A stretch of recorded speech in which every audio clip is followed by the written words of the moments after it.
Hello বন্ধুরা, তোমরা সবাই কেমন আছো? আশা করছি সবাই খুব ভালো আছো, আমিও ভালো আছি। তো আমি আমার বিকেল থেকে ভিডিওটা স্টার্ট করলাম। বিকেল না, প্রায় তখন সন্ধ্যে 6টা মতন বাজে। তখন থেকে আমার ব্লগটা আমি স্টার্ট করছি, কারণ তোমাদের অনেক কিছু দেখানোর আছে, তাই জন্য আর কি। আর এদিকে দেখতে পাচ্ছ আমি সেজেগুজে রেডি হচ্ছি, মানে নাইটি পরে আছি, চুলটা মুখে মেকআপটা করা হয়ে গেছে, আর চুলটা বাঁধবো, বেঁধে তারপরে শাড়ি পরে রেডি হব। কোথায় যাব বলো তো তোমরা? গেস করো একটুখানি। অবশ্যই নেমন্তন্ন বাড়ি, সেটা হচ্ছে অন্নপ্রাশন বাড়ি। আমার বরের বন্ধু আর কি ছেলে, তার অন্নপ্রাশন হবে, তো সেখানেই নেমন্তন্ন। সেটা হচ্ছে আমার শ্বশুরবাড়ির এলাকায়, মানে হচ্ছে বরানগর সিথির মোড়ের ওখানে। তো যাব, সেই জন্য আর কি রেডি হচ্ছি। আর সেখানে গিয়ে অত রাত্রিবেলায় ওটা হচ্ছে অনুষ্ঠান, তো ওই রাত্রিবেলায় গিয়ে তো আর ফেরা সম্ভব না, সেই জন্য আর কি শ্বশুরবাড়িতেও থাকবো। তো তাই জন্য আর কি জামা কাপড় গোছানোরও ব্যাপার আছে, সেগুলো সব গোছানো হয়ে গেছে। আর এদিকে আমি রেডি হয়ে গেছি, দেখতেই পাচ্ছ শাড়ি পরে নিয়েছি। প্রথমে একটা গোল্ডেন কালারের এমনি ব্লাউজ পরেছিলাম, সেটা ভালো লাগছিলো না, সেটা আবার চেঞ্জ করে এই ব্লাউজটা পরলাম। তো তোমরা কেমন লাগছে অবশ্যই জানিও।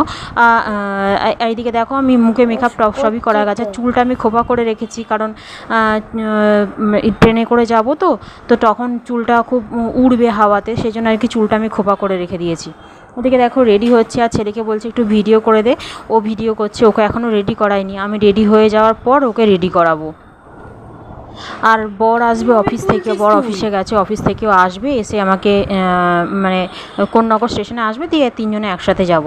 তো এদিকে দেখো আমি ব্যাগপত্র গুছিয়ে এবার আমি আইলাইনার, চোখে একটুখানি, মানে মেয়েদের কী বলো তো, সাজতে গুজতে একটু টাইম লাগে, যতই তুমি করো না কারো, আর শাড়ি পরলে তো আরোই বেশি টাইম লাগে। তো এদিকে দেখো আমি বারবার ঘুরে দেখাচ্ছি তোমাদের যে আমি এরম রেডি হয়েছি।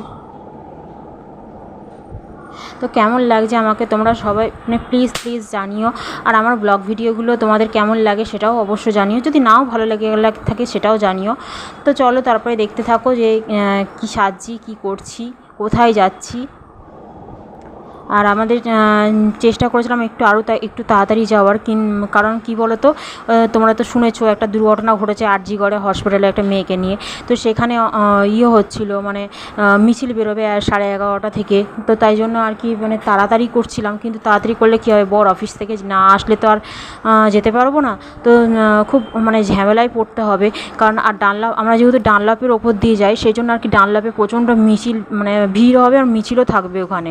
তো দেখি কি করা যায়। ডানলাপে যদি সেরকম ভিড় থাকে তাহলে সিথির মধ্যেই আমাদের যেতে হবে, আর সিথির মধ্যে গেলে তাহলে আমাদের আরও ঘুরপথ হবে, সেটা আরও অসুবিধা হয়ে যাবে, কিন্তু কিছু করার নেই বলো, মিছিল বেরোবে তো ভিড় ভাড়টা হবেই। তো তারপরে দেখতে পেলে যে আমি ওই কানের দুলটা দেখাচ্ছিলাম, মনে হচ্ছিলো বড্ড বেশি বাজে লাগছে, সেই জন্য তারপরে এই ছোটো মতন এই কানের দুলটা পরে নিয়ে এরমভাবে রেডি হয়ে নিলাম।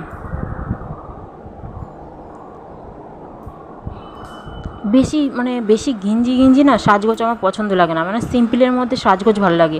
তাই এই হার, কানের দুল এগুলো পরেছিলাম, এটাই যেন আমার কাছে অস্বস্তিকর লাগছিলো।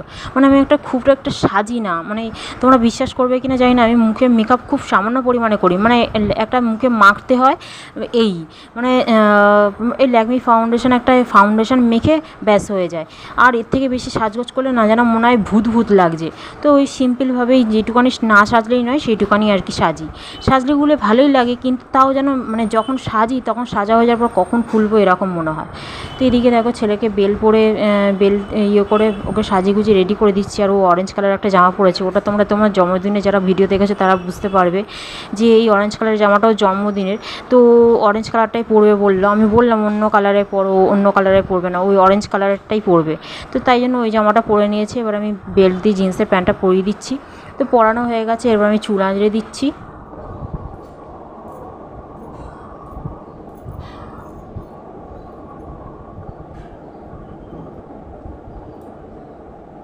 এদিকে দেখো টিপ পরিয়ে দিলাম ছোট্ট করে, পুচকি করে, বেশি বড় পরলে ভালো লাগে না, সেই জন্য ছোট্ট করে পরালাম।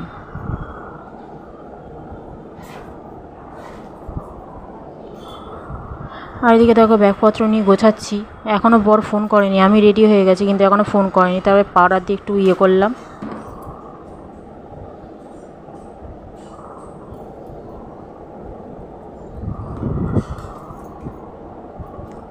তারপর একটু সেন্ট নিয়ে নিলাম, রাস্তায় যাবো তো ঘামে যদি হয় সেই জন্য একটু সেন্ট নিয়ে নিলাম। আর সেন্টটা দিয়ে ব্যাগে পুরে নিলাম, কারণ বর অফিস থেকে আসছে, সে তো আর সেন্ট নিয়ে যায়নি, তো সেন্ট ঘড়ি ওর জন্য আর কি ব্যাগে পুরে নিলাম। যদিও অবশ্য পড়তে মানে পড়ার সময় পাবে কিনা জানি না। আর এদিকে হচ্ছে যে যাদের অন্নপ্রাশনে যাচ্ছি তার ব্যাগ তাদের মানে দেবো আর কি, সেই বাচ্চাটাকে এই ব্যাগ মানে পুতুল ব্যাগ, পুতুলের আবার দুটো পা দুটো হাত আছে, বেশ ভালো সুন্দর দেখতে। এই ব্যাগটা দেবো। আর এই সাইডে দেখছেন রং পেন্সিল এগুলো। হ্যাঁ, এদিকে দেখতে পাচ্ছ রং পেন্সিল, পেন, মানে যাবতীয় যা বা একটা বাচ্চার লাগে সেগুলো আছে। ড্রয়িং খাতা, তারপরে এক ধরনের পেন্সিল হয় না, সে পেন্সিলগুলো ওগুলো আর কি এর মধ্যে সব রাখা আছে। কালার পেন্সিল বক্স আর কি। তো এই দুটোই দিলাম, কারণ ওর পরে কাজে লাগতে পারে, সেই জন্য আর কি এই দুটোই মনে হলো দিই, তো এই দুটোই দিলাম। তারপরে দেখো এটা হচ্ছে আমাদের বাড়ির গেট, মানে কোন্নগর বাড়ি। ওখানে বেরিয়ে গেলাম, মানে আর হাতে হচ্ছে পুটলি, মানে জামা কাপড় পরবো সেই পুটলি, যেখানে যাব ঝোলা তো নিয়ে যেতে হবেই। তারপরে দেখো চলে আসলাম, এটা হচ্ছে আমাদের বড়নগরে চলে আসলাম। চলে এসে দাঁড়িয়ে আছি, বর ওই ব্যাগগুলো রাখতে গেছে, যে জামা কাপড় ব্যাগ ছিল সেগুলো রাখতে গেছে, সেগুলো রেখে আসবে, তারপরে আমরা যাব অন্নপ্রাশন বাড়িতে। তারপরে দেখো চলে আসলাম, সেখানে এসে সবাই গল্প করতে শুরু করে দিয়েছিল, তো বসেছিলাম হাওয়াতে। আর এদিকে দেখো তো বৃষ্টি শুরু হয়ে গেছিলো, আর সিটি মোড়ে প্রচণ্ড পরিমাণে জ্যাম ছিল, জ্যামের জন্য আর কি আটকা পড়ে গেছিলাম।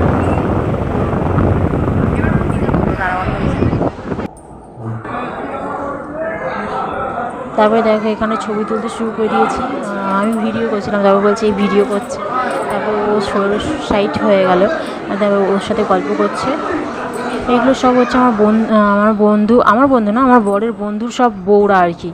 ওখানে যেহেতু চেনা জানা হয়ে গেছে ওই জন্যই তো বললি কোন্নগরে ভালো লাগে না, আমাদের বড়নগরের সব তো চেনা জানা হয়ে গেছে, বলো সেখান ছেলেকে ভালো লাগে। আর আমার ছেলের সঙ্গে পেয়ে গেছে ওর বন্ধু বান্ধব, মানে ওর চেনা পরিচিত পেয়ে গেছে, ও খেলতে শুরু করে দিয়েছে। এটা হচ্ছে নিজেদের সোফার মধ্যে বসে ওকে খেলছে আর কি।